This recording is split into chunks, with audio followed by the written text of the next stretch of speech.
What's going on, FTI community? Welcome to the In Your Studio podcast presented by Brothers Brewing. In this week's session, I'm joined by the Canadian four-piece band who cannot be defined by one genre, and instead they create music which is fueled by their unwavering love for the craft, ELECTROKAT. I truly don't remember the last time I laughed so hard in one single conversation. Red, Ray, Vanessa, and Anna have an undeniable love for everything they're passionate about, and it goes far beyond just music. I mean, their love for pop culture, the Canadian art scene, independent art as a whole, Nirvana, the band, the show, and the movie. I am so honored to have had the opportunity to pick their brain about their 5-year career as a band and get to know who they were behind the scenes. And I think you're going to love this conversation as much as I did. A very important note about this conversation is we originally talked about their upcoming crowdfunding stream happening in May, but I can now confirm it is happening on Saturday, June 6th at twitch.tv/ElectroKatMusic. Again, their upcoming crowdfunding stream is happening on Saturday, June 6th at twitch.tv/ElectroKatMusic. Stay posted to the FTI socials because we're going to be talking all about it and promoting it. And before we get to the conversation on ElectroKat, I got to let you know what you can expect at Brothers from the week of May 24th to May 30th. Start your week off with a lot of music because on May 24th, Brothers' signature open jam is happening at 8 p.m. On May 26th, drop into Brothers at any time because there is going to be some free self-guided lino printing going on all day. On May 27th, Trivia Night returns. This week's topic, general trivia. You're going to be quizzed on everything. On May 28th, it's singer-songwriter night hosted by Nico Valeriat. This is happening at 8 p.m. On May 29th, Electric Vinyl Outlaws are taking the stage at 8 p.m. and tickets are $10. Plus, every single day at Brothers, you can bring your own food to enjoy these extraordinary events. Now, I won't keep you any longer. Enjoy this conversation with ElectroKat. Happy New Year! Community. I am joined by a band who found their way into my playlist through their 2025 EP, Their Urge to Run.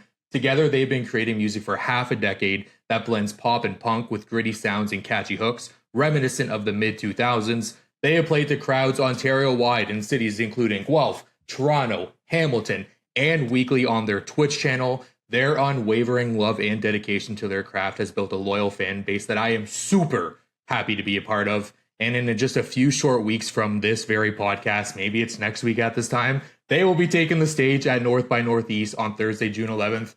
FTI community, please help me welcome Red, Ray, Vanessa, and Anna of ElectroKat to the In Your Studio podcast. My friends, how are we doing? We're great. We're doing great. Half a decade is one I know. I intro. I was like, oh shit, it has been a while. I started doing some math in my head. I was just like, has it been half a decade? Yeah. Oh my God. Guys, we're dying soon. Oh my God.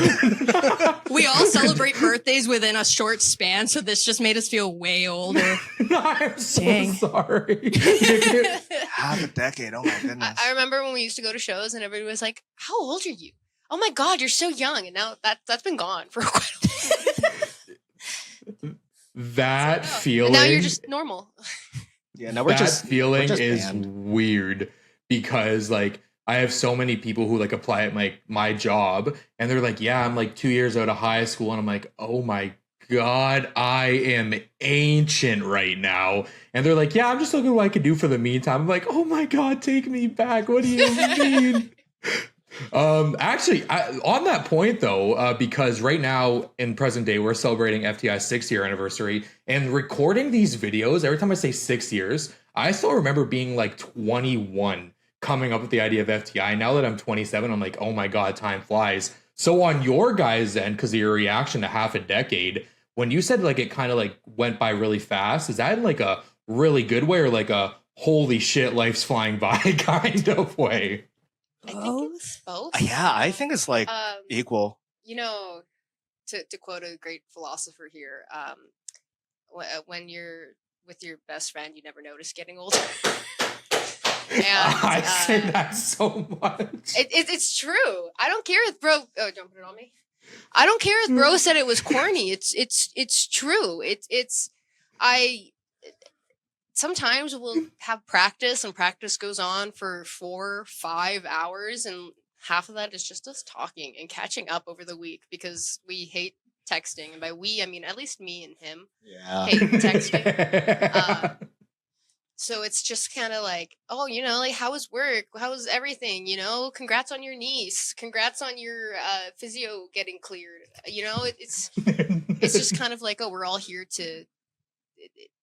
We've always said friends first, business second, or whatever the fuck that means, and that just makes things go by so fast. It's. I think it's also interesting because sometimes, like, looking back at songs, you remember where you were at that time. And then when you try to remember, it feels both so long ago and so short ago. Like, I was just thinking about Icarus the other day. And man, that song's been through almost every year we've been together. And I both remember it like it was yesterday and also as if it was a lifetime ago. And that's why I forget my lyrics. It's just as if it was written yesterday.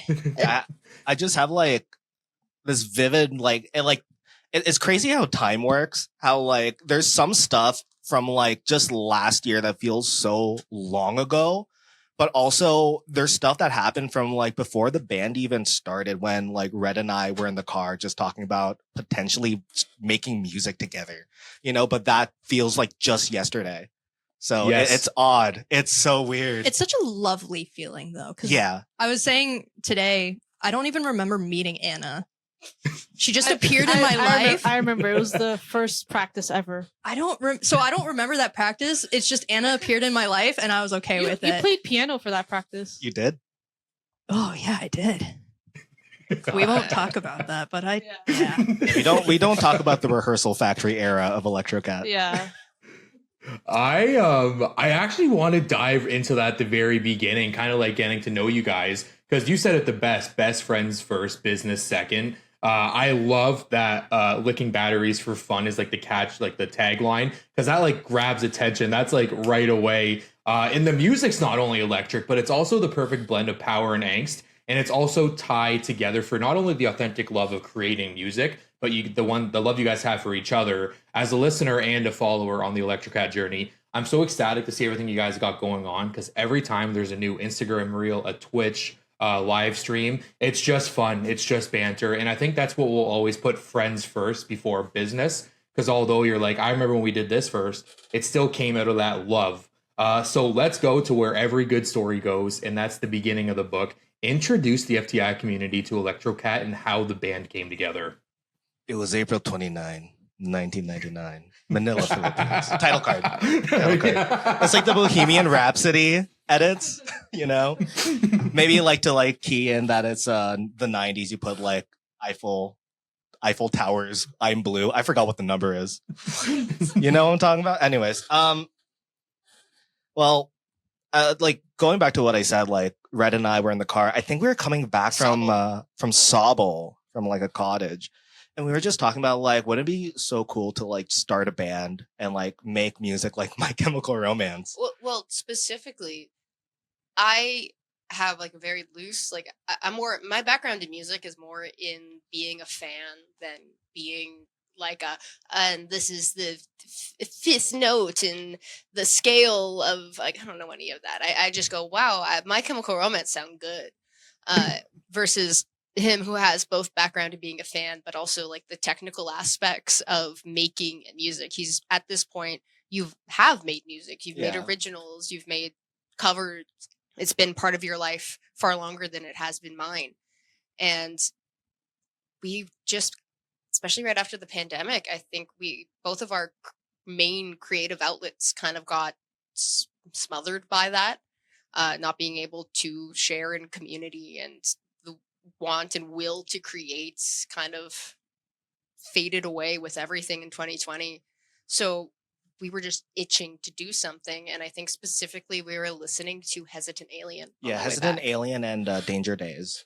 And we actually were talking about doing more of a synth pop type sound, like not as like hard as we are currently. Like we wanted like synthy piano, and like we had, and I'm not gonna go on too much about it because it was still in the idea bank, but we had like this whole concept album that we planned out that was really like 80s space synthy themed, and we were like, yeah, we're gonna do this. And then somehow along the way our sound did change, but we started with a completely different mindset. Yeah. I mean, I feel like we just kind of found like our voice as a unit, you know. But yeah, after that like talk that we had in the car, we actually got very serious about it in the sense of like reaching out to people that I knew from college. I went to Metalworks, so I reached out to some people that I know there, asking us like, hey, are you interested in like working on music together for this band, which originally was called Dead Satellites. Little lore drop there. Yeah, a lot of no's. A lot of people did not want to make music. I guess they're still kind of cabin fever, depressed from COVID, which I get. And then I rekindled a friendship with Vanessa, who we were in a do I mention the old band that we were in high school? I mean, you can if you Yes. want. I guess background from that, we met when we were 12, 13. 13 and It was like- Taekwondo. Yeah, we went to Taekwondo together. It was the most awkward friendship at the beginning. He said, "Do you like Green Day?" And I just went, no. And he went, ew, and then walked. And then he went, "Do you ever hear of My Chemical Romance?" And I'm like, yeah. And he goes, "Now we're friends." So That's how it works. I did like Green Day. I was just really awkward, actually. It's that easy to be friends with me. You just gotta like Green Day. And My And you're Chemical Pretty Romance. much. And Anna and I went to college together. Yeah, I also went to Metalworks. And then we met, or no, we rekindled or whatever. Or I mean, we were still talking. I don't think we were talking. Like, I mean, Not talking like we do now. No. It's not a Yeah. rekindle though. Like me and him literally we were- stopped talking we for were a few years. acquaintances. we and- were mutuals on Instagram. yeah, there and you then go. and then I think you posted that you needed a drummer for ELECTROKAT, Yeah. and then I was like, hey, I could drum. And I remember Yes. this distinctly because when you reached out being like, hey, I could drum, he went, I've never seen this bitch drum in my life. Like, what do you mean you can drum? And then either I can't remember if you sent the recording or we were with you in person. No, and I you remember- pulled it I up think on your it was phone. wasn't it the first rehearsal? No, Here. you were in the car. We were heading somewhere, and then he was like, "Oh no, here's me playing the drums." I was like, And we're like, what the fuck? "Oh, You were that's just yeah. No, hiding you can this?" play. You can play." You're in if you like Green Day. Exactly. Like I just remember the phone call because like we stopped talking for like a few years. And then he just called me out of the blue and he's just like, "Hey." I was like, "Hi?" He goes, "You want to be in a band again?" And I was like, "Okay." First of all, it wasn't that immediate. No, we did have to find a mutual we friend in had between. we had like a 3-hour Discord call. Was it Okay. Discord? Yeah, it was Discord, and I guess Vanessa and I had beef after high school. It was unintentional too because neither of us started it. Yeah, we were listen. We were victims High of school. bullies. There you go. No. A 4-year friendship went down the drain and then we plunged it right back out. We It's like- rekindled through Grabbing the Discord. crap out of the toilet. It's like in the Nirvana movie when Jay shows up at the house. Yeah. You know? Looking out the window like, is the bully here right now? Am I safe to be here? Am I safe to be here? It was as if nothing happened though, honestly. No, it feels like we just Swine on picked my up where we hands. left off. I showed up, his mom hugged me and everything was fine. A day went by, that's all it was. With the first band practice, how long did it take for you guys to really like I guess like for lack of a better term, like connect together like creatively and sonically? Was it really fast, or did you take the first few months to kind of like find the sound you want to work towards? I think we're still trying to find the Yeah. sound we're working Yeah. towards. Here's the thing. It's like sonically, I feel like we were able to mesh well with all of our strengths, right? Anything that somebody is missing, somebody's here to fill in that gap. And of course, in like the creative process, it's never super straightforward, simple, and easy. You know, one person has one idea, somebody else has a competing idea. It comes down to like a vote that we do, and then maybe we'll test this out or test We that believe in out. democracy. But here. when it comes to, I guess, finding our sound, I've, like Vanessa said, yes, it's something that we're still trying to find, but I've kind of, I don't want to say resigned myself in my mind to this because that makes it sound like I've given up. But what I've been saying a lot lately is I hate being constricted by what a genre is and what a genre means. And especially like when you look at these genres, yeah, you can say pop punk, but that's such a wide variety of things. That's Blink 182, that's My Chem, that's like there's a whole different thing. And just because you like one aspect of pop punk doesn't mean you like the other aspect. Same thing with like post hardcore. It's a whole different thing. So I like to say it, like within us, what we're creating is I don't want to think, okay, we need to create a song that is this. Like it's this genre or this, or we need to stick to this sound sonically, because I think anything that we make is sonically the same because it's us. It's our genre is electrocat. It's our take on things.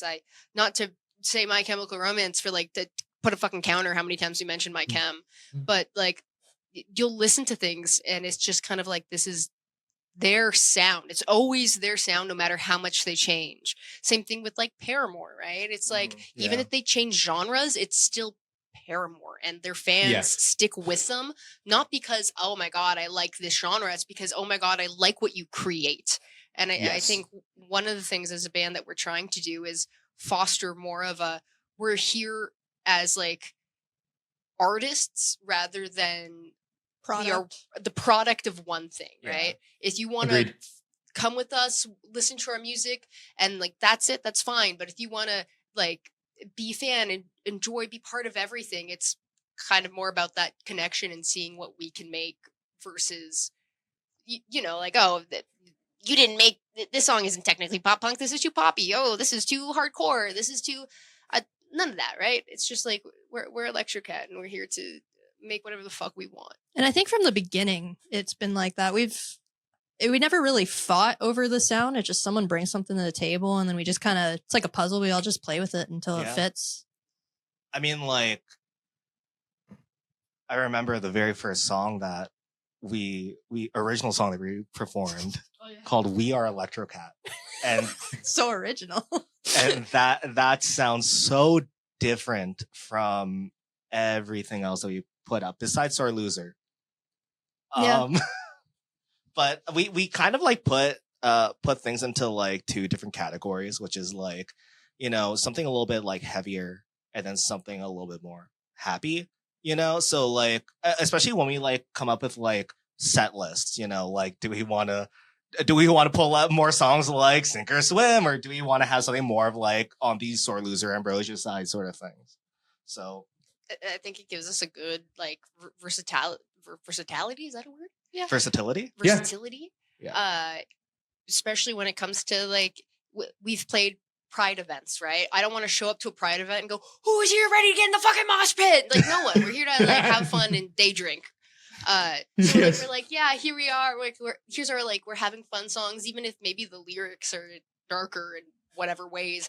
The beats is there, and you can just kind of enjoy yourself. Versus like, oh, we're having like a show in like a dark, dingy bar. Let's fucking go! Mosh pit. Yeah, it's like that lyric in Outkast, "Hey, y'all don't want to listen to me. Y'all just want to dance." You know. Yes. So. I want to actually pay a compliment. For you to pull that out of nowhere. Dude, I think about that song too frequently. It's a great song. It's a great song. Guys, we should cover that song, we should cover, I was going to say. On the next Twitch stream, it's just an hour of that. In Write that down. Huh? And then we'll do our once a stream attempt at Icebox by Amarion. I'm having the fucking best time of my life right now. I need to say that like right now.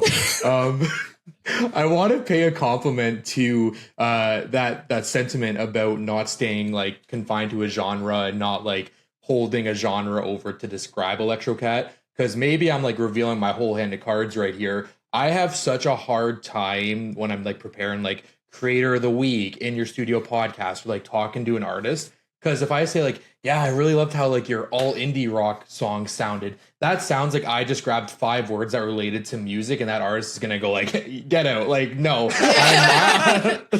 I'm leaving right now. So I noticed when I was doing the research for this interview, it was actually nowhere where it was like you guys were like confined or bound to a genre. And I had so much admiration for that because not only did it kind of like make the research like more wider for me, I know I was able to come into this and really talk like openly about the music you created without you guys feeling like we don't make rock music. We make pop punk music. Did you even like listen to our music before we talked? And speaking of music, this time I'll say over the last 5 years instead of half a decade, you guys have released over a dozen songs across a debut album, a debut EP, a few singles, dating as far back as October 2022 with Icarus to present day with the recent release of The Urge to Run. It's apparent that you guys do have that distinct sound we were just talking about. I know that I'm not original when I say this, and maybe I'm just showing you how much mid-2000s music I listened to back then. The consistent comparison to Fall Out Boy is where I go,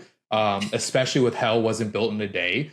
Talk to the FTI community about kind of like, I guess not being bound by the sound you created, but always like pushing each other to say like, I really liked what you did there. Let's build off that idea. It's a lot of yelling. I mean, with love. Yeah. yeah. I mean, like what Red said, like we all bring something to the table. One thing that I remember, when it comes to like when we were writing Mythos, I have two things here. In Ambrosia, you made the decision to have that descending pattern happen on the third time instead of repeating it all the time. And we just really love that. And then I was like, no, that needs to stay. Another one too. This I'm just gonna sing Vanessa's praises right now. Oh, so thanks. like Vanessa, I'm right. I'm a big fan. Nice to meet you. Oh, thank you. Can I get your autograph after this? Thank you. Your idea of having the SOS Morse code in Sink or Swim. I am pretty proud of that one. Fucking genius. Holy crap. I will say, like, because we said that we fill in the gaps for everybody, I find there's people who bring things to the table, like the main idea, and then there's people who season it. And I mean, like, that's kind of just how it works, because if you have too many hands in the kitchen, like, shit's gonna happen. So I find, like, Red and Ray, they bring the meal. They're just like, I have this idea, I have these lyrics, I have this guitar riff. And then Anna and I show up on a Thursday and go, we just sprinkle our ideas into it. And sometimes you add too much salt, and now you gotta decide. You gotta adjust. You gotta adjust, and it's just like, hey, I've got this better idea.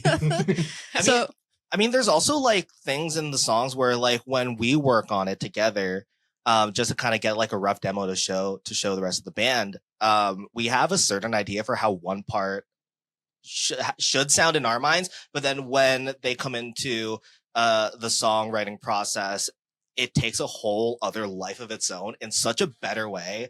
One example that I can think of is that second verse in Icarus, where like we wanted that, I wanted acceptance, I wanted pain part. Fame. Yeah, sorry. I don't know. I'm just a fan. First and foremost. I'm a fake fan, you know. Sorry, Icarus is just too popular for me. Said nobody. No, but then Anna was like, oh, what if I put this like drum beat on? It's like, oh, that's something I've never even thought of adding in there, but it just works so well. Yeah, like a reggaeton beat. Yeah. I was gonna say how I do find like personally, like I'm a big idea person, but I'm also very hooked on the details of things. So I'll come with an idea for something very small and specific, and then they're like, okay, do you have a chorus? Do you have like a melody? And I'm like, no, I don't got anything. I just have this like really rough idea, and I've always kind of been like that, and I always need people around me to guess help me rein it in and be like, okay, let's sit with this idea and flesh it out rather than hopping to the next, because I would probably just go beep, beep, beep, I mean, never get anything done. Our Discord list is my one-liners just nonstop. I don't write verses. I don't write choruses. I write two-liners. Hey, me too, brother. Like it's. I think these two are the only ones who come with lyrics that are like, here's an entire song. Today's anniversary art showcase is brought to you by our all-time favorite Xerox graphic designer, FTI's 23rd Creative of the Week, Slopgoo, emphasizing FTI's mission of being the launch pad for the next generation of amazing creators and artists. Dave sliced and multiplied Atlas's helmet to create a wicked negative pattern. Now, it's no secret at all that all of us in the community absolutely love Dave, so it was a no-brainer to have him collaborate on FTI's 6th anniversary project. Dave's Z-Rack's reimagination of FTI can be yours. Now all you need to do is go to ftistudios.com and check out the 6th anniversary collection. I really think that idea of coming in with an idea, though, it's always gonna say you came in on a Thursday, like, I have this idea. Not necessarily does it have to stop there, but could also leak into like a future project, a future song. It doesn't necessarily need to be in that one specific song you guys were maybe looking to write next, looking to redefine next. Because that really helps with, like, I guess, the collaboration between you guys to go like, oh, you did something really cool on that last track, or that idea you really had. Maybe we'll use it for the future, but let's work on the vision we had for this and redefine this, like, as you mentioned, like the salt on it. Not to sound like every generic podcaster ever, but I think it is important with 4 friends in this band. What were, and I guess are, some of the influences behind the sound? And it's not just has to be like limited to music, because I know we talked about a handful of bands, but I guess like other pop culture life moments, like what were like the key influences? We're such nerds. Okay, Yeah. starting with Yes. Yeah. Well, Scott Pilgrim versus the World. Oh, it's right there. Anna. Oh, it is right there. Yes. It reminds me of us, like a band in Toronto. Who's the? No, I was gonna well, say- Who's dating the high schooler? Except for that part. But Uh-oh. I love it's one of my favorite movies ever, and I love it so much, and it reminds me of my friends. So I love it, and I love making music with my friends. Anna's, for context, Anna's the high schooler. Well, it's funny because I'm the shortest member of the band, but I'm the oldest, so Understood. I'm very short. I know when Stand up, Anna, or you won't see any change. Yeah, any change. I would say influences, especially like if we're taking like outside of music, because music based, like, yeah, we've mentioned My Camp, Fall Out Boy, Paramore. I know me and Vanessa, we really like Circa Survive, Seosin, lots of other stuff. Here's the Veil. Yeah. But like beyond that, I find just in art in general, I did a year at Humber for visual arts, and I've always kind of been into that kind of stuff on the side. I've enjoyed certain movies and TV shows and comics, and I like taking not only things from my life and putting it into, like, half of my lyrics can be kind of wrapped up into being like, that's your diary, essentially, like, here's my experience and this is me getting it out. But it's also like we have La Nuit, which is based off of Moon Knight. I really like Moon Knight. And it's just like these characters that I resonate with very strongly, or I love them for one reason or another. And I just kind of want to make something for it in the same way that you would create fan art of something, right? The same way an artist would be like, oh my God, I love this TV show. Let me go draw them now, right? Or Yes. write fan fiction. It's like, why are we limited to that kind of medium when we can take it far without it also being certain?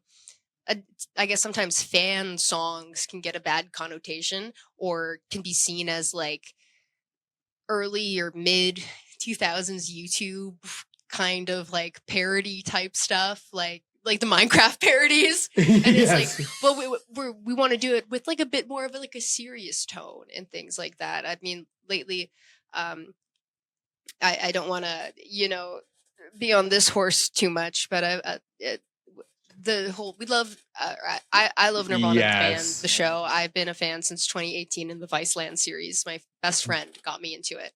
Likewise, and I remember yeah. even in 2019, before this band was a thing, before I even met any of these people, me and my best friend, who at the most at this point, were just doing like some dance stuff, we're trying to book the Rivoli. Yes. We Yes. wanted to have a show at the Rivoli no matter what it took. We talked with them. We're like, so how much is it for a nonprofit? And like we went back, we toured the entire, like, we were serious about this. And it's kind of just like, I want to, I don't want to say emulate and like skinwalk these kind of things, but it's just like, I love these things so much. I want to make myself a part of it in a weird way. I want to make it my own. And especially like hearing, with all like the press junket stuff that we see Matt and Jay go on, and you hear more about their creative process that I wasn't really looking at back in 2019. But now that I'm more in the creative scene and seeing how they talk about it and certain aspects, it's making my mind buzz with ideas, and I have so many ways I want to go with things far beyond just lyrics. Can I also just state, because you said like, oh, things outside of music.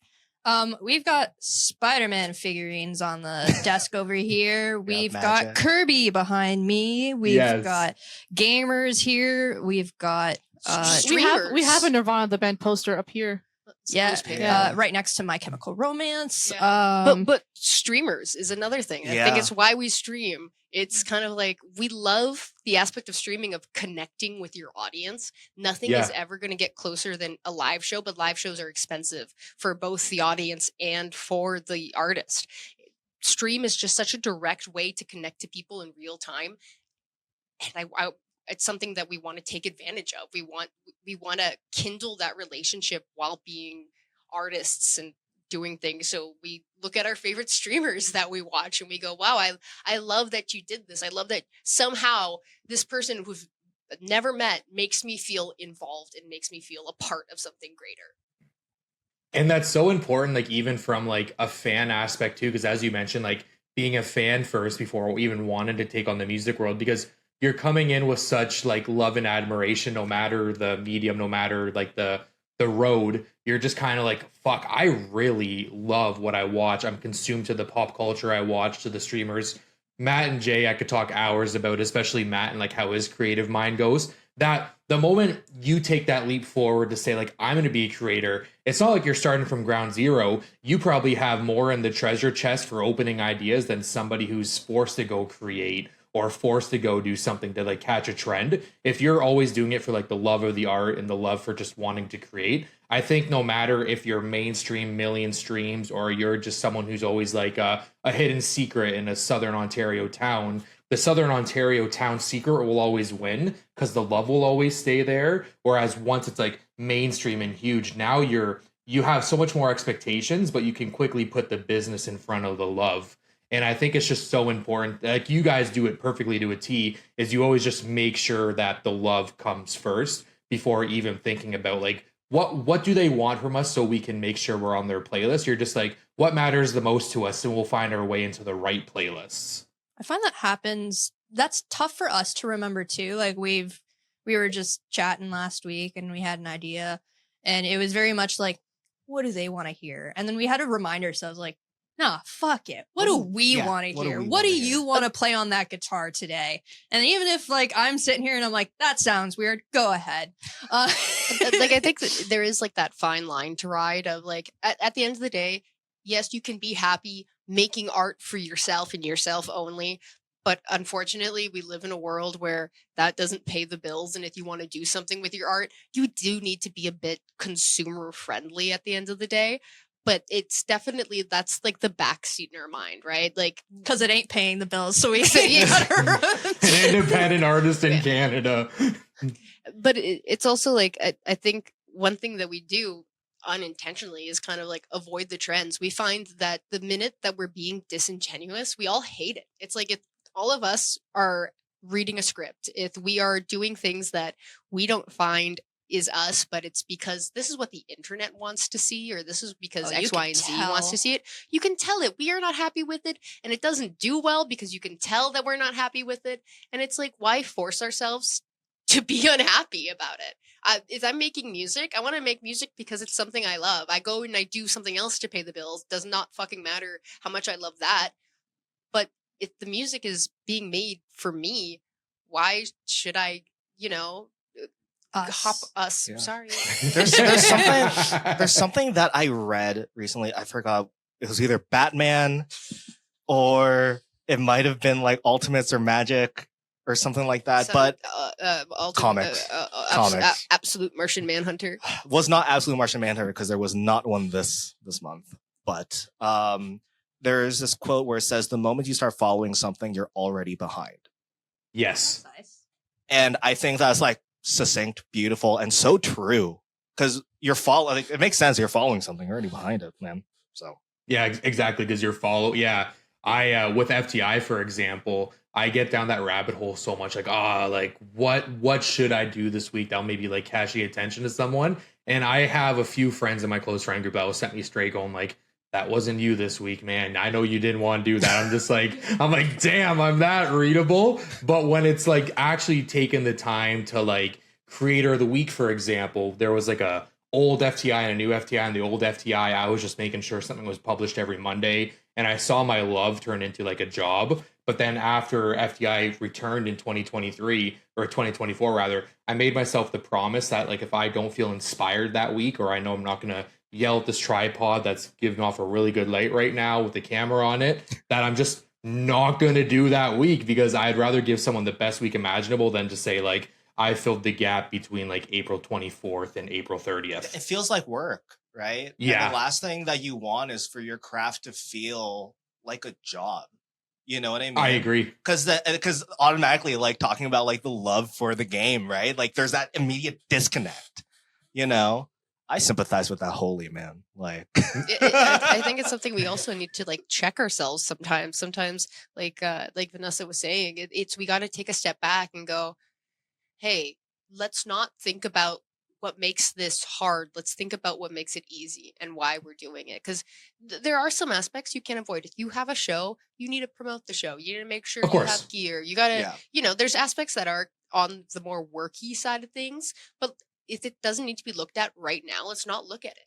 Let's look at the part that we like doing, why we're putting on the show in the first place, right?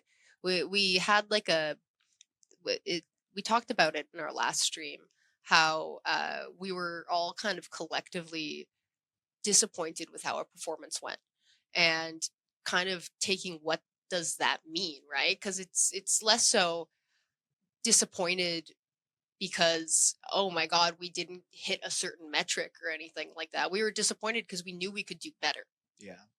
Right? Like, this is the part that we love. It should be the best part. I agree I was with that. thinking about it the other day too, because in prep for this interview, I was trying to remember my life with music.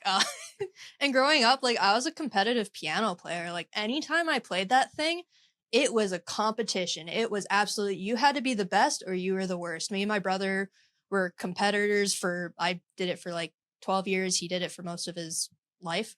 And doing this was so odd because in the back of my mind, I feel like there's always something to win. And then sometimes when we play and we go home and I just lay down in bed and I'm like, oh, like just being able to play with my friends was the win. Like I didn't win a trophy. I didn't win a medal. I've got so many of those in my closet and they do nothing for me now. And it's just like, I won a fun night and back pain. my ears are ringing, but I'm smiling. Yeah. And it made me realize I do enjoy it. And it's not that I never enjoyed piano. It's just now I have a different love and I like this love better. I still thank my parents for that though, I guess. Hey, you wouldn't have been in this if it wasn't for the piano in the first place. Yeah. That was fucking beautifully said. That was beautifully said. I think as musicians too, and I was talking about it with Excuse Me, I don't know if it made the final cut of the interview, but like imagine just turning one person who never heard of you guys into a fan that night from a performance. Like that's such a bigger win than releasing something for like Spotify or Apple Music and going like, oh guys, 5 monthly listeners. Like I am the worst because I do that analogy all the time. It'd be a bumper sticker on my Nissan Rogue. It's like 5 people in a room. That's a win. Or like imagine X amount of people in a room. And that's like how I personally level myself. So I think it's really important. I think it speaks through all of you guys, just like how dedicated you are to the band, but to also your own values. Because if you don't stick true to your values, as you mentioned, it really resonates through the screen and people can like separate the real from the fake. I want to jump into what's coming up, and that is North by Northeast. That runs from June 10th to 14th in Toronto, which is huge. You guys are playing alongside some other bands such as Barbecue Pope in the same week, who also kick ass, by the way. And although this may be the first time a lot of attendees experience ELECTROKAT, this won't be the first time that you guys have had an opportunity to captivate an audience, whether it's in person at Ellen's Bar and Grill, Junction Underground, the Red Papaya, or online weekly at twitch.tv/electrokatmusic. You guys take and create opportunities to play We your just had music. a Nardwar moment. Yeah. See, I told you guys. I told you he was gonna say something that's gonna make us look gasp. Hey, you know what? This guy's good. Ellen's Bar Grill's now a warehouse. No, or I thought it was condos. No, I it's have a no warehouse. idea. I think it's a warehouse. That venue doesn't exist anymore. Rest in peace, Alan. Ye- Like a lot I, in Toronto and the GTA. There's a lot of venues, like quick side note, there's a lot of venues that people will talk about from like the independent scene in the 2000s and 2010s. Now it's like a fucking Tim Hortons, or like now it's like a Subway. yeah. And I'm like, oh my God, bring our the favorite FTI community through some of like the live show chapters as a band. Like, and especially like how your earlier shows, say it like Ellen's Bar and Grill, turned into like connecting with North by Northeast to book that. Like, would have been those certain chapters. I weirdly enough, I feel like the one steady part of Electrokat has always been our performance. I'm still standing still. Anna's still got a still face. Red's still No, the you guys show. move now. You guys move now. I move slightly more. Sometimes Ray is I bang my head.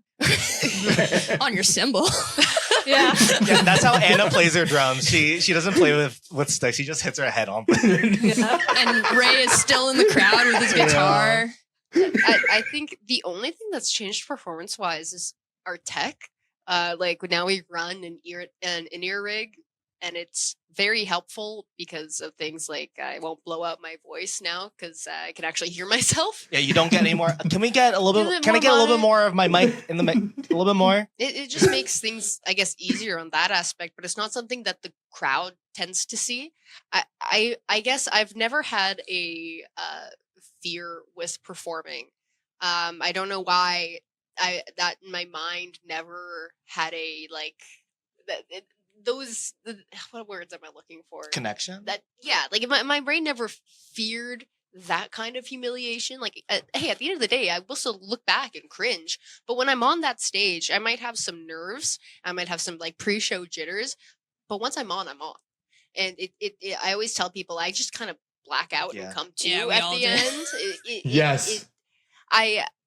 But like being able to like move around, just like, well, I did some dance back in the day, and like because of that, I guess I have like a bit more of like a stamina there. So not much, but it's just kind of like you just got to do it. We get called theater kids a lot, which is hilarious because we've been with actual theater kids and they look at us and they're like, no, we can Yeah. tell it fake posers. You're not theater kids, Oh, but we're sitting yeah, we're around and we're LARPing. like, Oh, we never man. claimed we were. Yeah. People just constantly ask us, Assume. and it's just like, we just have fun. Even if I joke about not moving, but it's like, I'm enjoying myself up there. My first and last ever play I was in the 6th grade, and it was Willy Wonka. Yes. It's like, I like some musicals, but I wouldn't consider myself like a theater kid. Yeah. If anyone's a theater kid, it's Ray. He loves improv. Yeah. He's good But at it. I've never dabbled in any theater thing. If anything, I was more of a band kid than anything. Well, yeah. You know, like obviously. but, I mean, I'm talking about I was playing clarinet in grade 9, and then that made me go to Canada's Wonderland on a Monday for a school trip, and that was awesome. Damn straightforward. Did you guys play at 4-day Canada's school week. Wonderland? No, we watched somebody play at Canada's Wonderland. Oh. Yeah. What a how I got clickbait bass right is there. grade 9. That was so good. What up? I went on especially- Leviathan 5 times in a row, and that was pretty epic. We got to go to Ohio. Yeah, we went to Cleveland for something. What was it for? It was Rock and because roll? no, Rock no, and roll? we did the Rock and Roll Hall of Fame. It's because the band kids got to go and they felt bad for like the after school band kids, which was like us and a couple other bands. They're like, for $500, you can join. Yeah, so at our high school, there was like concert band, and then there was something called jam band, where Yep. jam band was very much so like, what do we Literal. do now? Oh goodness. So a teacher decided he would subject to watching us for an hour after school and And watch he, us. he barely looked over struggled. us. To stay in the room. Sometimes he'd open the door, check if we're still there, and just leave. Love you, Mr. Lou. Yeah, just turn the lights off before you leave, and you guys, I can trust you guys to clean up. With Yeah, pretty much. earlier shows, do you remember, like, I guess what maybe like I'll use the word like the expectations you had for like maybe like your first or second show versus like the feeling you have now, where it's just like I'm excited to perform. I guess it still starts with, God, I hope I remember my instrument and the lyrics. Yes. And Yes. 9 times out of 10, you know what? We'll still mess up. But I think one thing I learned actually in competitive piano is you just got to keep going because that audience does not know. But if you make it obvious, they'll know. I will say lately, I've been performing like throughout high school up until like now, and I will say like it's easier to slip into character, I guess, like saying how like you like black out, and I feel like nowadays it's just a little less nerve-wracking for me. But that's just me. I guess because it's no longer a character. Yeah. Yes. We are musicians. As stupid as that sounds, like we Always have to acting. remind ourselves. I don't think it's funny. Who's it for?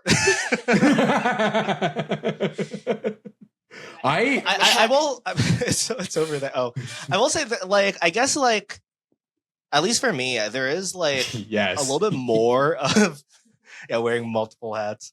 A little bit more of an expectation, at least to what I set to myself as a musician, and then how I would perform on stage, especially like,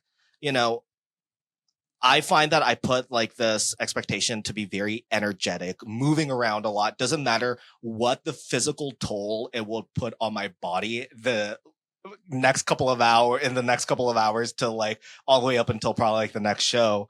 But like, and it's just putting that expectation on me to always do like 110%. Even like, say there's some shows where it's just like, I don't know if I can do 110%. Like, I don't know if I have, it's not a physical thing, but it's more of a mental thing. It's like my heart's in it, my body's in it, but my brain is just like, it has this fog of, do you really want to like, Do you actually play guitar? like, do you really want, brother, let's be real. You are in your mid 20s. Do you really want to like get whiplash after this, brother? And the answer is It's yes. funny. And it's like, dude, does your heart really need another Red Bull today? Yes. It's funny too because we say the fine line of you gotta love it. It's not about the business. You know what we do, regardless if it's 2 a.m. or 10 p.m. We debrief after every show. Yeah. Yeah. Of We course, literally- 100. So I'm much further away, so my drive is normally like an hour and a half home. We'll be on the phone, literally just going song by song or like issue by issue and go, where can we improve? Or normally we'll say like what went good as well. Typically that's Anna. Anna's our constant MVP. You need it. You need Yeah. that person to really be level with the positive. And Thank I God just it's want the to drummer. Thank you.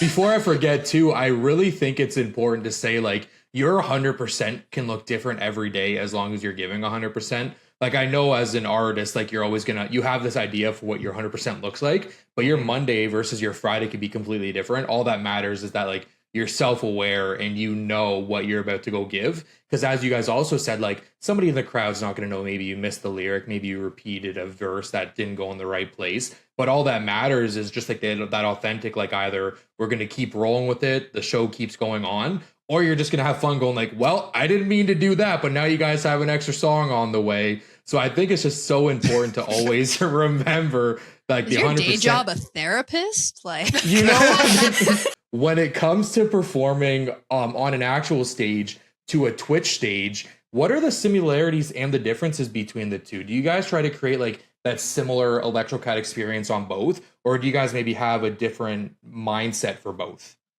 Very different. The At same- least the I only find. thing that's the same as but us. different. It's different. It's the same, but so when we do live performances, like in front of people in a room, we always have this mindset of if it's, I don't care if nobody's there, we're performing like we're performing to a stadium, right? We're performing like this is our last night on tour for our farewell, goodbye. We're giving it our all because that's what the people who are here deserve to see and what they want to see. Versus when you come see us on Twitch, it's a little bit more relaxed. Maybe we're not on our farewell tour, but we're like, I don't know, we're on our second tour for the same album. I kind of view it as more of like, at least our Twitch streams feels a lot more like a podcast. You know, whereas like we're just talking, we're shooting the shit, and like If we mess up, we just stop the song and we go, Yeah. "Whoa, who fucking messed it up? Fuck you!" it really just like, at least how I viewed it, feels like the viewer is a fly on the wall during our practice sessions. Yeah. Except that we can talk to the fly. It's different when you don't see. It's different when you don't see the crowd. Oh, Yes. for sure. Yeah. Although I feel like it's the same but different. So like just like any other band, we've played to absolutely nobody but the other band that showed up to play with us. I find we try not to, but if chat's empty, it feels like that. Dude. Oh my god, I feel We'll like be so- talking to each other for like 5 minutes. We'll turn around and look at chat and realize no one And we're said like, anything. "Chat, what do you think?" And then it's just like another 5 minutes of silence. But then at the end, it's like Twitch will send you like a summary, and they're like, "Well, you always had like 8 active viewers," and it's like, "Well, okay, were they active though?" yeah. The word active in this. I will say, like, yeah, They having had like us on the gym. having nobody in chat feels so much like nobody chatting in chat is like feels so much worse than just having like just one person in the venue. Because it's like Yeah. as if you were talking to yourself. It's like you're talking to somebody, you turn over and you realize they walked away. Yeah. But I do feel like we're still authentic on stage or off stage. We just get more time. And I also we Oh, don't yeah, put that's a in big as one. much energy as well. I think about all that's like physical capabilities. If I did what I do on stage here, it's a smaller You room. trip over wires. I would trip over wire. I do that Yeah. on stage. It's also the anyways, but difference though it's- between a 40-minute set and a 2.5-hour session. gotta, Like, like- Yeah. And conserve we also that. take requests too. Yeah. That, we don't do that in person. Just on stage. Hey, what do you want to hear? I jokingly Can I thought hear about that for Wonderwall? North by. Yeah. And then we run into the issue that I actually don't know music. Some people ask for things and we're all Googling it. We're like, what is No, the worst is when all 3 of you are like, "Oh yeah, we can do that," and I'm like, You guys could do that? "Jimmy eats the world for real? You're telling me that guy makes music and eats the world?" Two jobs? Who's Jimmy? Yeah. It's always Jimmy. Stream is nice. I love Stream though. I love stream too. I'm Shout out to our stream viewers. I find also it helps, like me personally, in person, ask these guys. I hate going out in public, and it has nothing to do with like meeting people and stuff like that. It's so tiring on me. And I find stream is so nice because then I still get to try and interact with people that I know care about us, and it's not as draining for me. I think the other thing too with stream is we reach a technical wider audience because we have people that we know who live in the States, that live in Europe, that live in the Philippines, who are able to watch now as if they were coming to a show. And like, while it's not the same, it'll never be the same. It's good enough without having to buy a plane ticket, right? Yeah.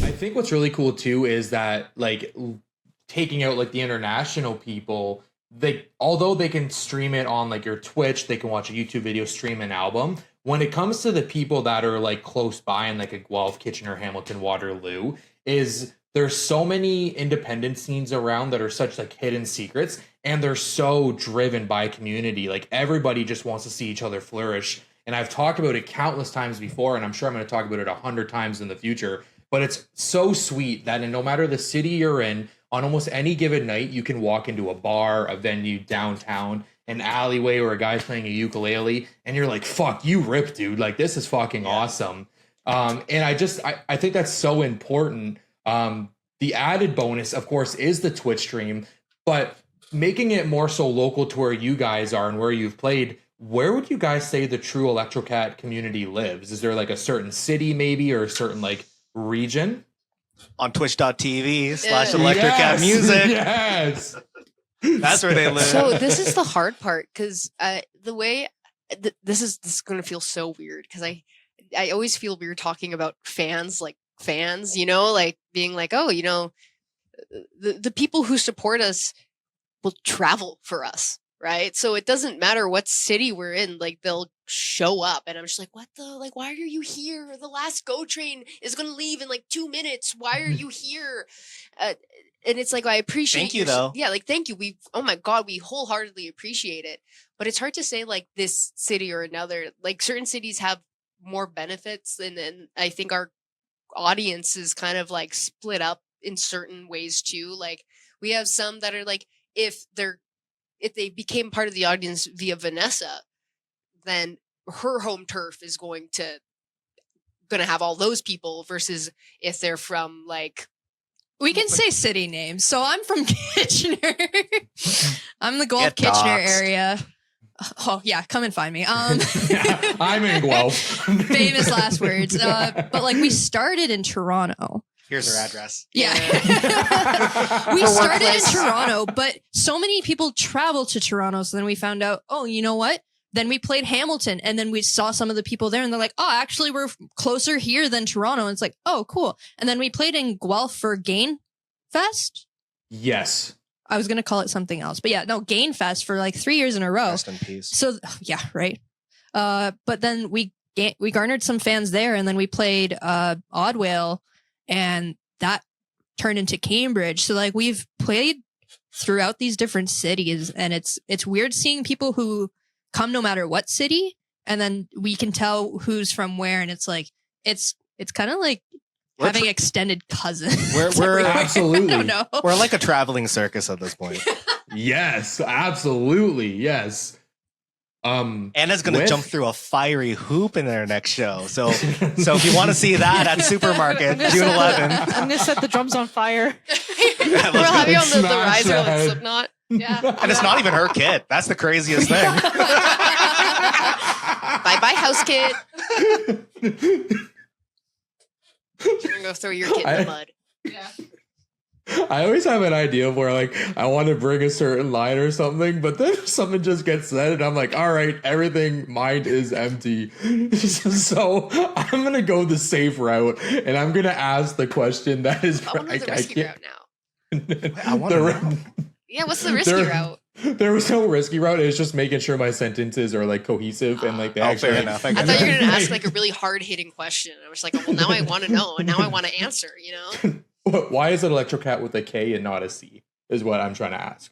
My Chemical Romance. Yeah. Actually, so ELECTROKAT is a battery company in the fictional universe of Danger Days. Gerard from My Chemical Romance has written comics about it, besides the whole concept album of Danger Days. In like the Na Na Na Na music video, there's like you can see the batteries in like on like a vending machine in the background. In the comics, the batteries are actually quite talked about as like life source for like these androids who like that's basically food for them, and how it's being held via like the capitalism dystopia talk. And the actual earlier when you said dead satellites, I think that's also a Danger Days reference. Is it actually? I think it's the in the Danger Days comics, it's the extras at the end. I think it's called Dead Satellites. It was always going to be My Chem related because I think one of the things that me and him truly like first bonded over and like kind of set things in stone was My Chemical Romance. I got into them in middle school. They mean the world to me. I had a period in my life where they weren't like my main like thing I would listen to or anything. Like I moved on. I don't say like moved on completely, but like I went, okay, I'm going to listen to this now. And it wasn't as an active part of my life as it once was. And it coming back kind of, looking at it as an adult, these lyrics that as a kid, I'm like, I don't know what the fuck you're saying, but this goes hard. And now I'm just like, I'm like, oh my God, I feel like my bones creaking. I know what this means now.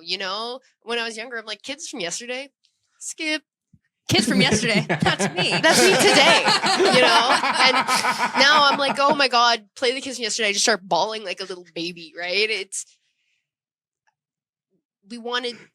It all started with Hesitant Alien and Danger Days, so we kind of just wanted to keep tribute Yeah. to that in a weird sense. It's spelled with a K because we really wanted to have our name misspelled every time. Yeah. Yes. And it's also all caps because we just like being difficult. yeah. Yes. SEO nightmare. Yeah. The amount of times we've had to be like, hey, I'm so sorry. I know you spent so much time on that poster. The name's wrong. It's okay. Yeah. I misspell the band name too sometimes. Oh yeah, phone autocorrect hates us. Yeah. I gotta Also, pay you one guys thing I your love, too, flowers. Is sometimes people really like to pluralize it, ELECTROKATs. Yeah. Yeah. I could which like definitely if you're see referring that. to us, yeah, that's fine. Like I think we'll take it as like, oh, what's We're up, my the ElectroCats, right? But when it's just like, oh, and ElectroCats are going to be here, I'm just like, Yeah, How many of electro us? cat. Maybe they're Yeah. like putting an apostrophe as no, ElectroKats. no, like they'll refer to us as. I'm trying to give them a way out. Yeah. Sorry, dumb. But I guess that's gone. I do gotta give you guys your flowers on that one because I was just trying to continue the gag there of like the risky, but you guys like had that like ready to go. That was so good. We also did our darn. research. On ourselves. Yeah, on ourselves. Yeah. We Googled ElectroCat. Yeah. We're like, oh, what the hell? My Chemical Romance. There's no S on the end? What? Huh? You can leave us This- a Google review. We're a Google business, I think, technically. Yeah, I 5 did that by stars after accident. this. Yo, let's go. This next question is brought to you by our podcast partner and the home of FTS Creator Connect events. It is Brothers Brewing. No matter if you're an artist or you're solely just a fan, I think I just broke my finger. Brothers Brewing is the place to experience a wide variety of shows. So guys, the question for you, and I think you guys are going to have fun with this, or it's going to be very difficult to put together a bill. I'm at the edge of my seat. That's how excited I am right now. If you had an unlimited budget, any dream venue, past, present, or future, any artist from any realm, what would the perfect ElectroCat event or bill look like? Hold on. Can we say it on 3? Because I think we. I don't even know. No, I don't Red know. knows. Okay. Are you going to say the One- Rivoli? Oh my. Sorry. 3, All right. 2, 1. The Rivoli. Yes. Besides that, Sorry for the spoiler. I And wanted we to have get that we bit. have played the Rivoli twice. Yes. But like we would like to again. Yeah, as Matt and Jay. Yeah. There's Okay. 2 Matts and 2 J's, the old and the young. Okay, well here's the thing. Quick tangent. So we're performing North by Northeast and we were playing at the supermarket. We did before they announced venues and like told us like what venue we're at and things like that. Back when it was still planning, but we knew we were confirmed. We just did a little Hail Mary of being like, hey, could we get the Rivoli? We and, really like it. and if you give us the Rivoli, this is what we can do in turn for you. And we were like basically a bunch of like promotional skits and videos that we could do. And if we got the Rivoli, our plan was to stick with our all white uniforms. Of course, we're not breaking that until it's time to change. But I would get a white fedora. We would do the entire like Matt and Jay outfits just in pure stark white, and we would be either it was a debate whether like 2 Matts, 2 Jays, or if it would be 1 Matt, 3 Jays. To then I don't know. Jay now has 2 Asian parts. Yeah.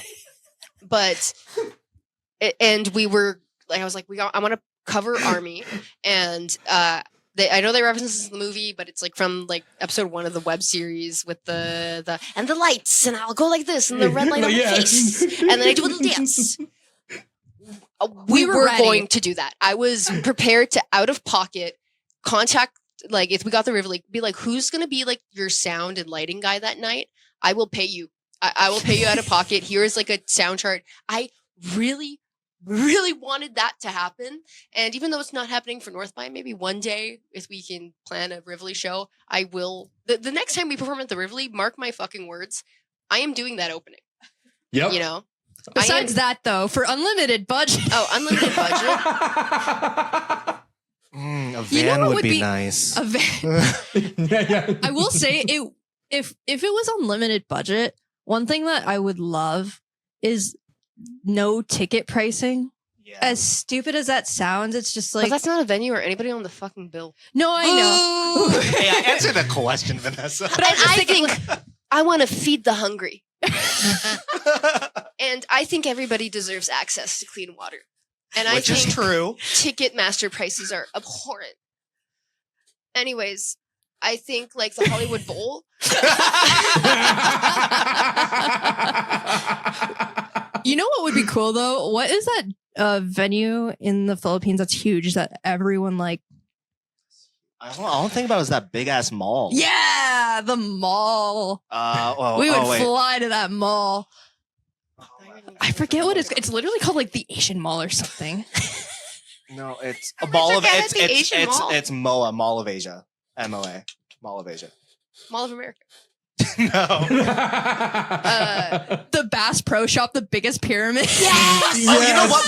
We Yes. want to play a show at a Jollibee. Oh Or yeah. at Denny's. We've Yes. actually been jokingly, non-jokingly would What love the to play fuck at is Denny's up, or a Denny's? Jollibee. Exactly. But unlimited budget, guys. Come on, think of the stadium. Wait, what if We would have a perform- working metronome, working backing track. The lights will actually match. What if we performed Nunui at the Pyramids of Giza? That would be baller. I like the Bass Pro pyramid. The Luxor. I mean, to get a little serious, not to say that what we're saying isn't serious. Yeah, we're I do so want to perform at the Ripple. yeah, we are so serious about performing Lunui at the Bass Pro Shop's Pyramid. You know, Red Rocks would be a cool venue. Ooh. Red Beautiful Rocks would be venue. sick. I agree with that.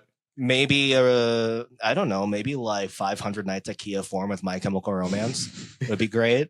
Maybe Fall Out Boy Sphere? can show up here and there. You know, The fucking Las Vegas Sphere. yeah, the Las Vegas I think Sphere. We're on top of the sphere though. That's Yeah, the thing. yeah. Though. Everyone else is Yeah. inside. I only know like big notable venues, and like the only one that comes to mind, which is like totally like it has to do with my Oh my other God. passions, is I would love to perform at the Budokan. And you know, let's have a thing of, you know, bring on Morning Musume. It's time to bring your career back. I don't know. I Mike think- Hem, let us open. I think another venue for me, going back to Green Day, would be 924 Gilman, where they get where Green Day got their start. I know that venue's still kicking it. You know That's what, it. You know what would actually, just going back to what we were talking about earlier, one thing that like unlimited budget that would be super cool to like redo. I would love to like fund Orwell to come back Yeah. and play Orwell again. We've released 2 songs in that venue. It's where some people have like found us and still remember that, and they meant it. Like it was for the love of music, and I think that would be cool. Yeah, fuck Red Rocks. We want to go back to 10 Orwell. million Yeah. fog machines. And we'll turn Orwell into like a beautiful glass pyramid. And the taco place next to Orwell was really good. Yes. Oh, Oh, yeah. my We should god. I perform forgot at that about taco that place. We should perform at the taco place. At the taco place, yeah. Yeah. I won't mention who, but I remember after a show, a band we played with Fell down the stairs. fell down the stairs at that taco place. Actually, Yes. Yes. I don't remember that. They may or may not have been drunk. Oh no. Because the bathrooms are down the stairs, which I know that's like a very common Toronto thing, but if you serve alcohol, don't put your bathrooms down the stairs. Well, yeah, please, like, make that rule number 1 and make that a rule need to that have- nobody. Oh. They need to have that like the old people like I the wonder- chair going wait, down. What the- about it's the one close to Christie Pitts. It's that cyberpunk club bar that we went to that one time, me and you. Oh yeah, where they did the you know the Monday left me broken, Tuesday, like EDM remix was playing because there's like a club in the back of this bar, and then you have to go through the club You have to go through the entrance to go club. to the bathroom. Oh my Let's play god. there. Yeah, that was a very cool bar though. It was a very cool Very bar. cool bar. Forgot what it's called. I think it quite literally, and I mean this wholeheartedly, I think it's in Chinese. Well, I can't read that. We should play a drag bar. Yeah, that'd be fun. We should play a bar in drag. Yeah. There you go. Double Two fun. A's. Matt and J Train. That's just my You think this hat's a fucking joke? This hat You think is my dirty literally shirt life. is a fucking joke? Guy, I can't believe you said that this question was sponsored because I'm so sorry. Oh my god! Oh wait, it was fun. Hey, Sorry, Brothers Brewing. Solutions to these kind of things. Are there? I mean, there will be. We don't have the time to find them. We don't have the time to find them. I'm sure we can manage just fine. He is a living creature. Okay. He needs people who can take proper care of him. Then let's do it. We can't. We can. No, we can't. We can. Sean, we can't. Yes, we can. Genuinely, we cannot take him. Can we not just try? At least. Like, don't you think we owe him that much?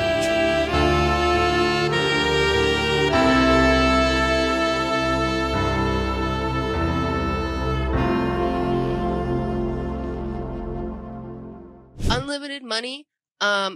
We could be playing in a back alley, but I have like a Black Lotus in my pocket. Yep. So then I like at least I'll have a house. We'll have the best batteries in our packs. Oh yeah. Unlimited money, a brand new drum set. Two shawarma. Not used. Two shawarma. 2 shawarmas. Oh my god, we can pay our fellow artists well. Yeah. Oh, yeah. That's one thing that, like, I guess is like the sucky side is like artists helping artists. So, like, Yeah. the people who visual artists who help us, we make music. It's just like uplifting that whole community. But then where's the suffering?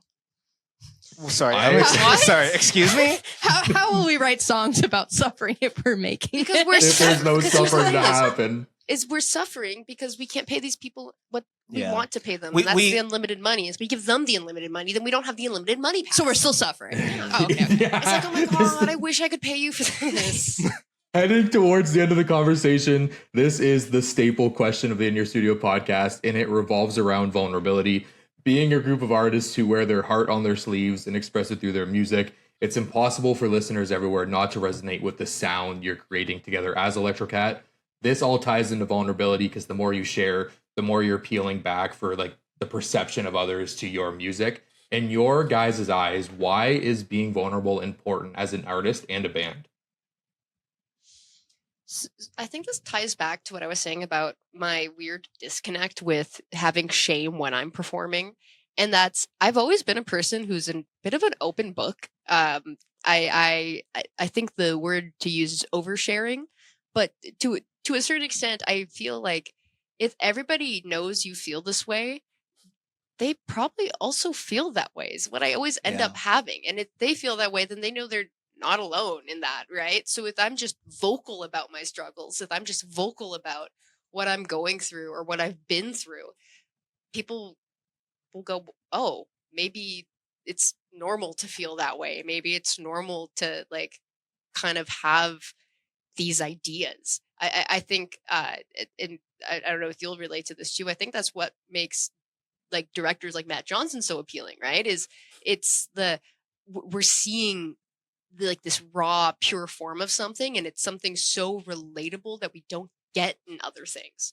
And it's like you talking about like your inner child and talking about the ideas and what it means to grow up and what the world wants from you and what you want being completely different, to fight for it and to keep fighting. Because if everybody just resigns themselves to keeping those struggles away and going, well, I guess I just have to fight, or I have to give in. There is no fight if nobody else is fighting.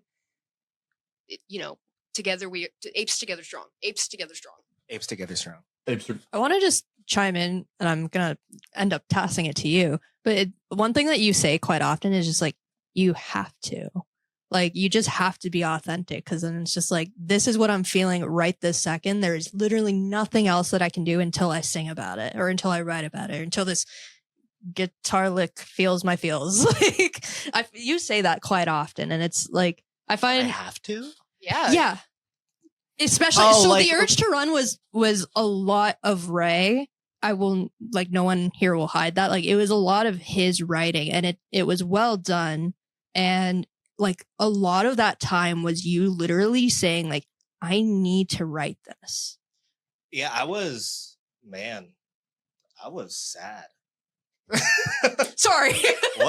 what else, as succinct as I can say it, I was just like in like this rut of, and like, I guess like the thing that my muse, I guess, for the urge to run was just consoling my inner child, you know? Yeah. And it's just that feeling of talking to, little kid me who still has the same dream. I've had the same dream of being a rock star since I was 7, and that's Damn straight. Because I'm a Taurus, I'm stubborn, you know. Same. I don't know if that's true. Is that true? That is the stereotype. Yeah. But you are Have very you met stubborn. us? Yeah, we are very. Have I? No, I just met you today. Oh, Big yeah. fan. Big fan. Nice to meet you. No, but it's last week you guys said something that I never really thought of, but I write a lot about regrets and my regrets, and like I feel like it's just very therapeutic to just get it out. And I'm not really thinking about like whenever I write something, it's like, oh, how would this make someone else feel? It's like, no, how does this make me feel? You know, I'm not even thinking about being authentic because whatever I tend to write on the page is very word vomit. Whatever is in my head is on, I want to say the page because now it's a phone screen. It's my notes app. It's our Discord. But like, but it's like, I guess my muse is just feeling emotional pain. I don't know. We're just very authentic people. Yeah. The thing is, I Yeah. don't think it's necessarily your muse's emotional pain. I think your muse is your emotions. Yeah. Because when you're happy, I've seen you write happy. Mhm. When you're It's so feeling much one- harder to write a happy song, bro. It's Yes, so it- hard. But at the Pharrell same time, Williams like, already I've- did it. I know, right? That's what I fucking said. Dude, clap along if you feel like you're in a room without a roof. What the fuck does that? But like I've seen you. Last week we were talking, like in a joking manner about kind of what the core of what we write down to, like each as an individual we write, what it kind of means at the end of the day, and kind of ideas that we're kind of I don't want to say stuck on, but like ideas that we always fall back into as a safety net. And while, yeah, we joke that yours is kind of like your regrets and reflection and looking back, you've definitely written more than just lyrics about regret. Yeah. And other beautiful lyrics and other things too. So I think it's just, if this is how you're feeling, your lyrics are your diary put to Yeah. poetry. Because I feel like especially like the moment you start forcing something, it's automatically not authentic. And it's the Agreed. same with when Yep. we were saying earlier. It's like we can't. When we tried filming things that doesn't feel like us. When we're starting to think, should we write for the people? Like, what do we think they want to? It's immediately like our skin crawls because it's just like we can't. We're very bad at faking. Apparently, I'm gonna say something that I know we've talked about kind of with our audience on streams and other stuff.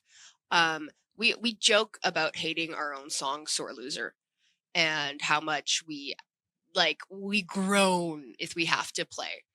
And I think that comes down to it is we just don't feel like it's genuine anymore. Yeah. I Got you. sing those lyrics and it doesn't mean anything.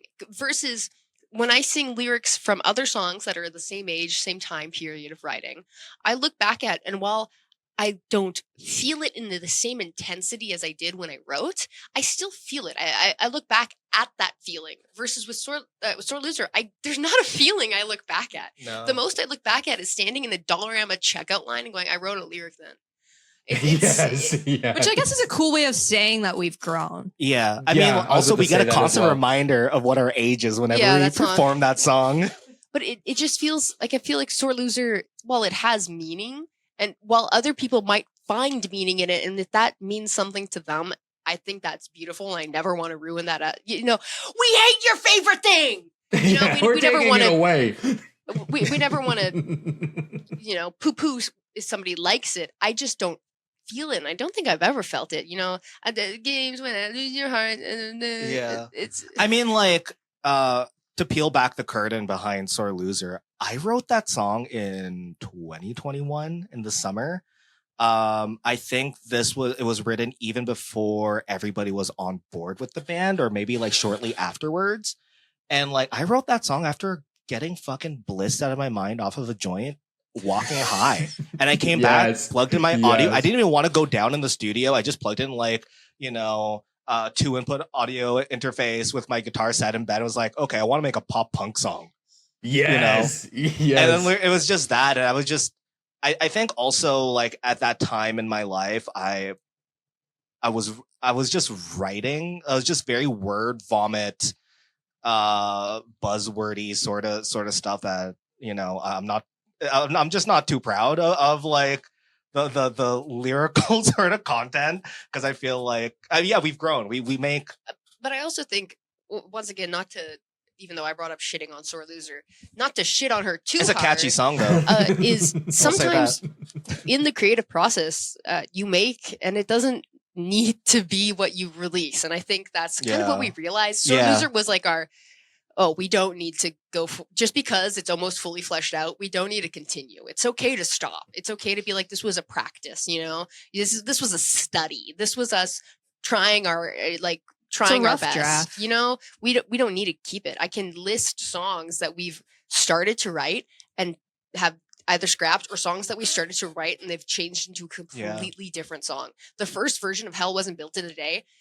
Nothing like what it is now. The first version of Theseus was an instrumental, and then it went into a tango, and then it became what it is. Guys, Mars, the bringer of war. Do you remember Excuses? Excuses. Yeah. Oh yes, I heard that.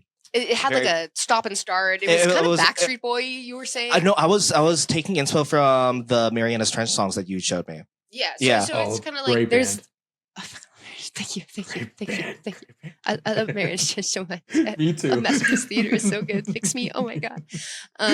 But it's these things, and while we've kind of moved past them, I don't think we're forever going, I'm never touching you again. It's just kind of like, and it doesn't mean we weren't authentic then. Yeah. It's just it's just a moment in time. We're just forever authentic and growing, which is nice. I think another reason why we have such a like bad taste for Sore Loser is like it really doesn't feel like ELECTROKAT. I think the at least for me, the moment that I had that sort of light bulb moment of like, oh, this is the ELECTROKAT sound, is when we made Icarus. You know, it's that, oh, there's like some edge here. It's, you know, it sounds a lot darker, it's a lot grittier. You know, it's breaking away from just power chords, you know, as a guitar player.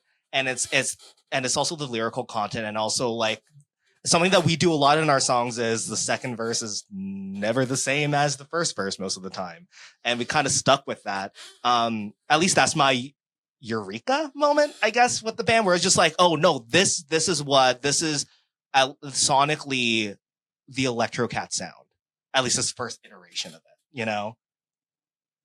That really brought, I guess, like the conversation full circle, because we talked about like being sonically and how everything was at the beginning, and just how we captured the last half a decade. I'm sorry to say cycles. That. Half a decade. We love so. We love cycles. I think that's true. In all her work, it kind of comes back to things being a cycle. Yeah. The entirety.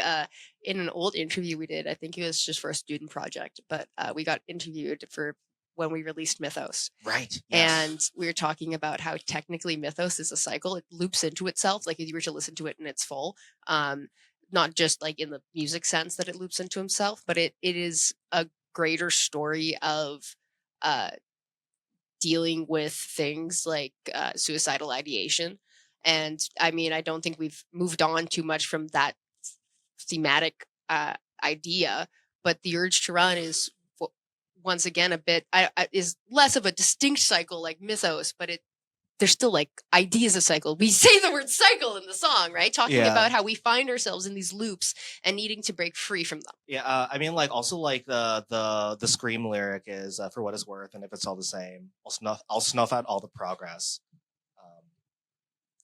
And I think that's also kind of like succumbing to your own like, you know, you've made so much progress, but then you feel like something, you're in this mood and you feel like you're just back to square one, you know? And it's just like, did I really grow? Did I really change? You know, has there been any improvement in my life? And it's just that, like, you know, that self-reflection in a very negative way. Do I like Sore Loser again? Yeah, no, that's what I was writing. Never. Oh, maybe I listened to stories like, oh, maybe I like this song, and then I was like, no, I don't, and then I wrote that lyric. I really think like the urge to run is like the perfect, like, not name for an EP, but like name for like a feeling that everybody shares. Like I know for myself, for example, like the urge to run is like I know I have day-to-day responsibilities and I know I have things I need to accomplish, but like there's also like that like little, but what if I just dropped all of the responsibilities? Sheep farmer in the middle of nowhere.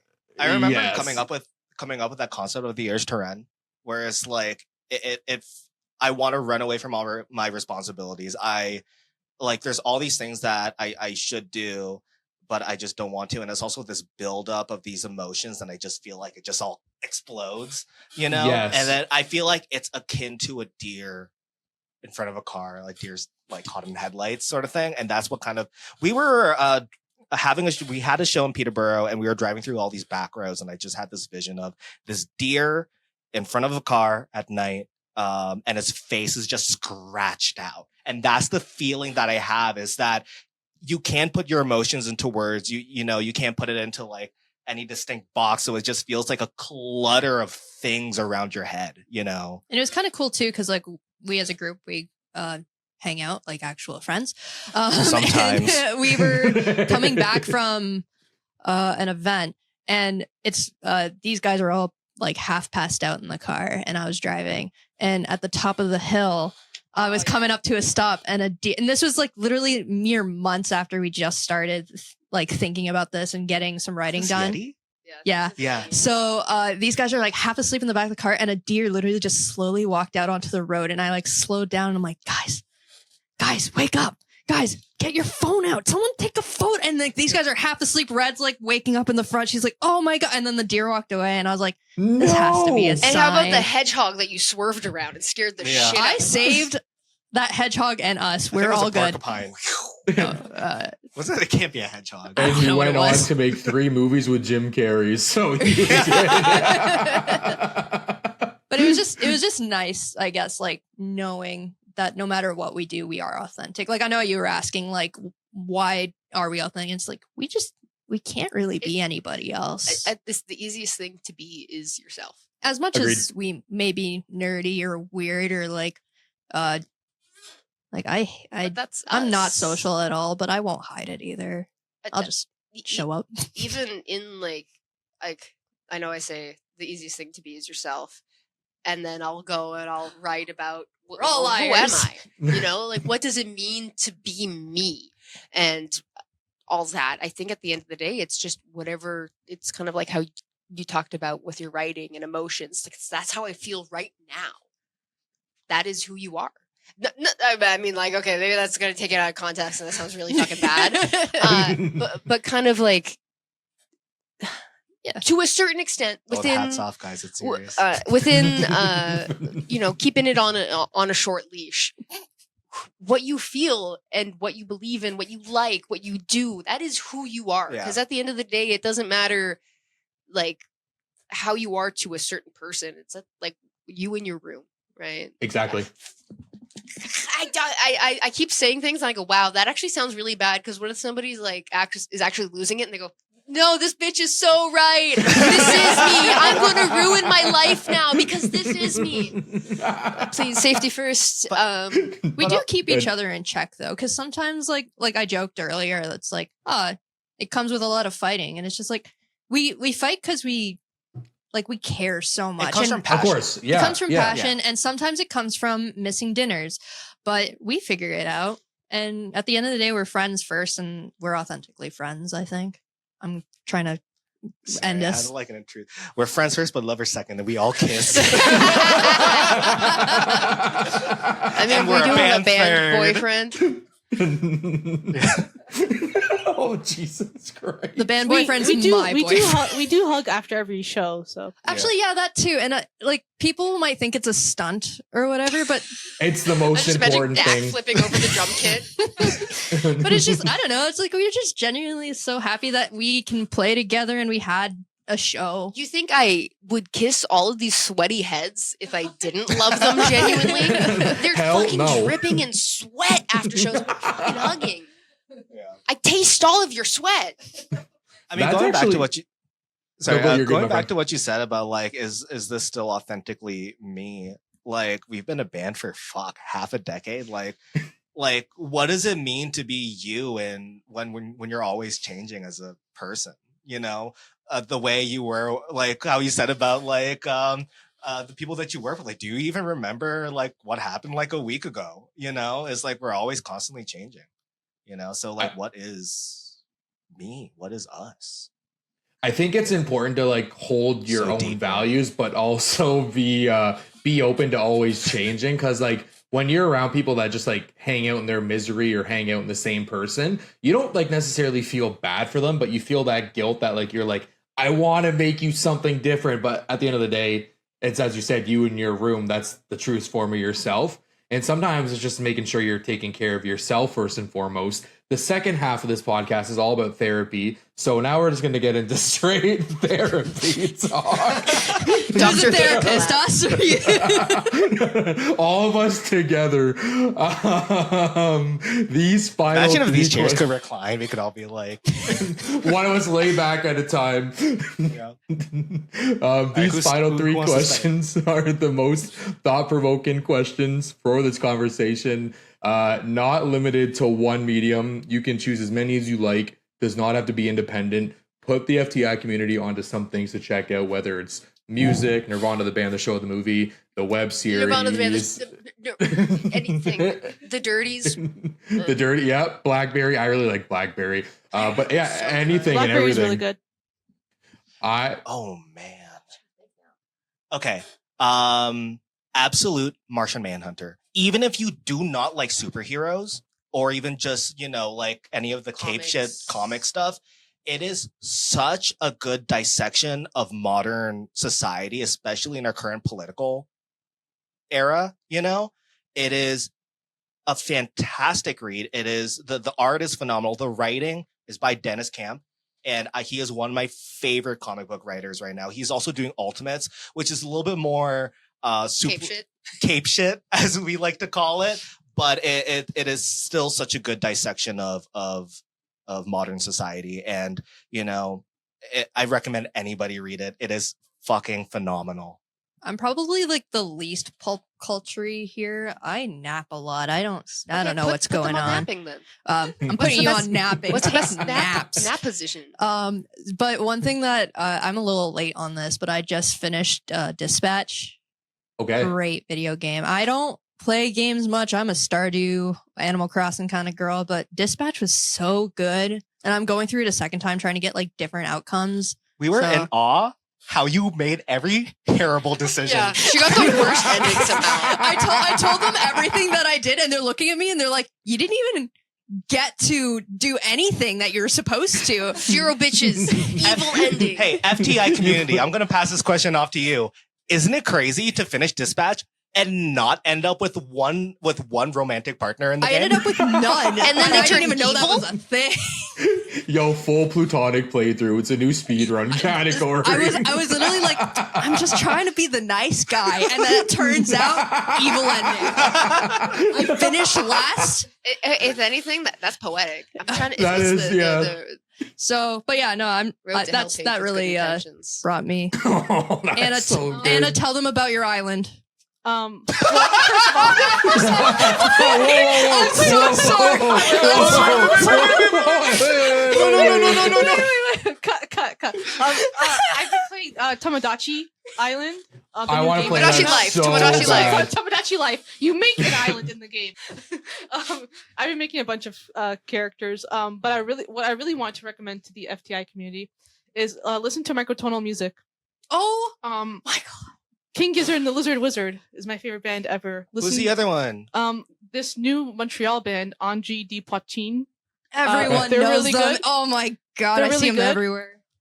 King Gizzard and Lizard Wizard, specifically their microtonal trilogy, Flying Microtonal Banana, KG, and LW. Those 3 albums. Amazing. Those are Listen to like Middle Eastern music. Arabic, Turkish, All of them. Assyrian. Yeah, All of them. Yeah. A lot of music there. A lot of music. I love microtonal music. I'm gonna put people on it's a joke about Nirvana, but I think everybody in Toronto knows at this point. It's I'm so happy how much they've blown up. But Me for too. for a serious suggestion, 2 things. One, Osamatsu-san is a really good anime. It's one of my favorites. I have a little guy on my keychain. I have a whole bag dedicated to him. It's really funny. I think in the most layman's terms I can put it in, Japanese Family Guy. Yes. Okay. It's really good. I adore it. And then if that's not your style, but you're still a nerd and you like nerdy things and you like things like Dungeons and Dragons and other TTRPGs, Bards of New York are fucking phenomenal actual play podcast. Maybe I'm a little bit biased here, but I mod for them, but I love them so much. They make great stories. Regulus Dark Age is such an amazing campaign. There's so many hours to watch, so you'll be filled up with time. Gilded Thrones is not D&D, but it's based on a different TTRPG, and that's if you really like things like Bridgerton. It's so much fun. There's a lot of magical elements. They're amazing actors. They put on such amazing heartfelt stories. You'll get good laughs, and the community is one of the best out there. So please, Bards of New York. Oh, I just remembered one more thing. Yes. This is going to be my last thing, and it's still singing Dennis Camp's praise. Assorted Crisis Events, specifically, I believe, issue 8. Issue 8. That issue ruined me. If you want to cry and damage the newspaper, the newspaper print of the comic, this is This is the one. brutal. It is. Anyways, I can talk about it all. This will be like a 5-hour podcast. Shut up, Moon Knight. It already is. I've been trying. Every time I try to capulate an ending, someone goes, "But wait, there's more." We've love to been talk. recording for an hour and 40. At least that's what OBS says. Oh, what's new? Shout out adult animation, Adult Swim, Smiling Friends, What kind of adult Yeah, animation? what kind of girl? adult Family animation? Guy, Futurama, American Dad, Hey, I can't be Simpsons, real. Bob's Burgers. I don't think Family Guy needs the shout out. Shout out Stewie. Shout out Brian. Shout out Brian. Has anyone heard of the show called Always Sunny? Yeah. Yes, definitely. Longest check it out. running sitcom. Always Sunny in Philadelphia, And honestly, like, best show. I guess Have you heard of the Avengers? Yeah. Have you heard? No. I guess to be on a little bit more of a serious note, but it seems today that all it seems is violence in movies and sex on TV. But where are Literally those good everywhere. old family values that we used to rely on? Fashion values, aren't they? Good old fashioned values. I don't know. Feel free to cut us out. Something I about a made- family No, guy. you're good. I made No, you were Family good. Guy in Tamagotchi Life. Yes. Charlie hit on you in Yes. Tomodachi Life. Yeah, Charlie from Always Sunny hit on you. He was. I'm sorry, He he's was not in my love with type. you, and I told him no. I told him Say get yes, out. though. What's I going really on want your to play island? Hannah? Tomodachi Life. It looks so good. We have a it's so streamer good. in the FTI community. Her name is BCV. She's creating her whole island to be like Resident Evil characters, which I have no idea. Oh. Like I know Resident Evil. Every time she creates them, I'm like, that looks fucking horrifying. I love it. I just the webby edits where it's like the Leon in a thong bikini, and then it's like Ada Wong, but she has like quadruple D chest, micro bikini, oiled up. I don't know where you're going. With Yeah, I that. don't know. That's all I know about Resident Evil. That's all I know about Resident Evil.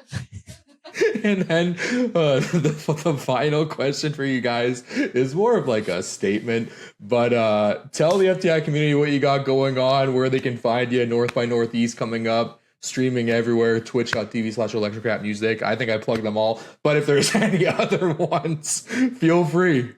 So yeah, it's twitch.tv/ElectroKat Music. Same thing YouTube. on YouTube. We live stream on both, and then YouTube actually is able to keep the VOD. So if you've missed any of our fun times, we're there. We also edit them down so they're a bit more consumable if you don't have another 3 hours of your life to hear us just talk. Yeah. Yep, there's highlight clips. If you don't have 2.5 hours to spare, you can. If you have 15, we got a video for you. And we also, we're really active on Instagram. So like our DMs are always open. We post clips on there as well. And that's typically where you'll find the most updates on our story for like upcoming shows. So like you said, North by. We stream every third Thursday, or at least we try to.